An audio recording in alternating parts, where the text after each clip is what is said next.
From a procedural standpoint, the grim task of identifying all 11 victims and notifying the next of kin, both here in London and in Peru, has been extremely challenging. I'd like to express my gratitude to the Peruvian consulate in Toronto for their invaluable assistance to us in this regard. On an emotional level, this incident has had a profound effect not only on the family and friends of those who lost their lives, but also on the residents of Perth County, and on the men and women who responded to this tragedy. The emotional burden placed on our officers and the other emergency members involved of this event of this magnitude can be a hard one to carry. Rest assured, those officers will not have to carry that burden alone. Our organization has supports in place to assist those members who will require help. The last point I'd like to emphasize this morning is that this crash did not have to happen, and these lives need not have been lost. Driver error is the largest contributing factor to collisions in Ontario. This tragedy underscores the importance of maintaining safe driving practices at all times. As we've seen tragically in this case, failure to follow the rules of the road can have a grievous and regrettable impact on lives. The victims of the van are as follows: David Armando Blancas Fernandez, 45 years of age, from New Hamburg, Ontario. Mr. Blancas has been identified as the driver of the van. Jose Mercedes Valdivieso Tabo, 47 years of age. Cesar Augusto Sanchez Palacios, 51 years of age. Enrique Arturo Arenaza Leon, 48 years of age. Corsino Corso Jaramillo, 48 years of age. Mario Lizard Abril, 48 years of age.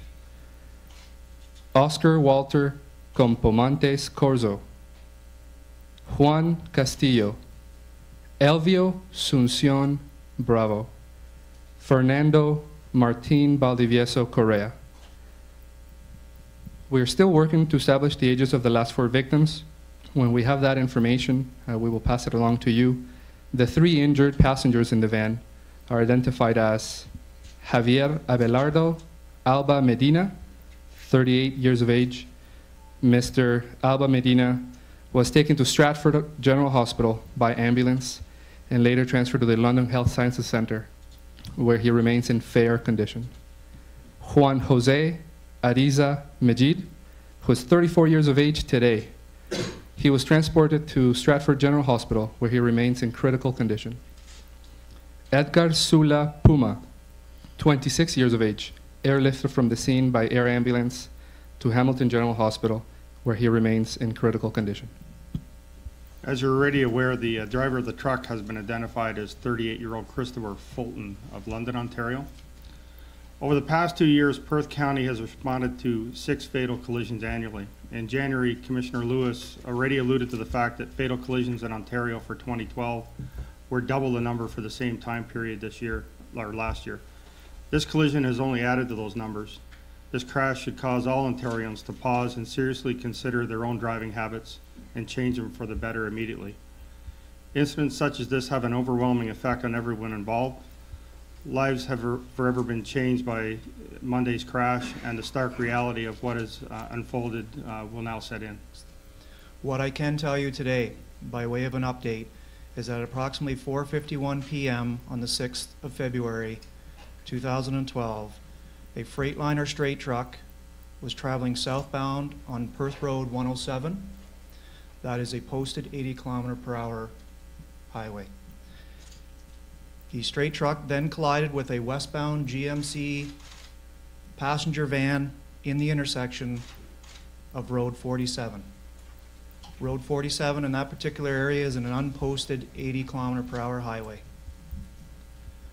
I can also confirm this morning, based on information provided through our investigators, that the driver of the van, as you heard this morning, identified as Mr. Blancas, failed to stop and provide the right-of-way for oncoming traffic on Road 107. It was this action that caused the collision. I can also confirm this morning that there were, according to the Highway Traffic Act, there is a law in the Highway Traffic Act that states that any vehicle that transports more than 11 passengers requires that you hold a minimum of a Class F license. We know that Mr. Blancas, the driver of the passenger van, holds a Class G license. This van, in the configuration that we have found it, was capable of carrying 15 passengers, and at the time carried 13 occupants, including Mr. Blancas. This investigation falls under the guidance of the coroner's office as a death investigation, and as such there are parts of the investigation that we cannot comment on. There remains aspects of the collision that continue to be investigated by our members of the OPP, our collision reconstruction teams, our crime unit, our forensic identification units, and others. As you might expect, this collision is in its infancy, and there is a lot of work yet to be done. Event data recorders is a key investigative tool that we'll be using in this investigation.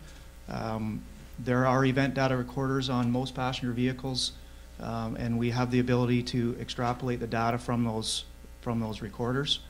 In particular, there was an EDR, as we call them, in the passenger van.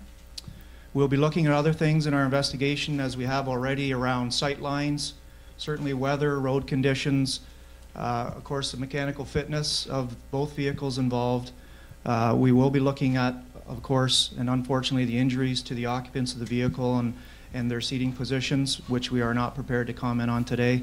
Vehicle safety systems, which we are also looking at and working with Transport Canada on. And of course, impact locations in relation to the intersection.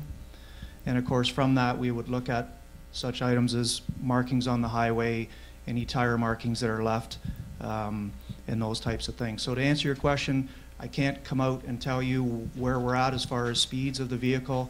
What I can tell you is, as I alluded to earlier, the comment in relation to the passenger van failing to stop at the stop sign.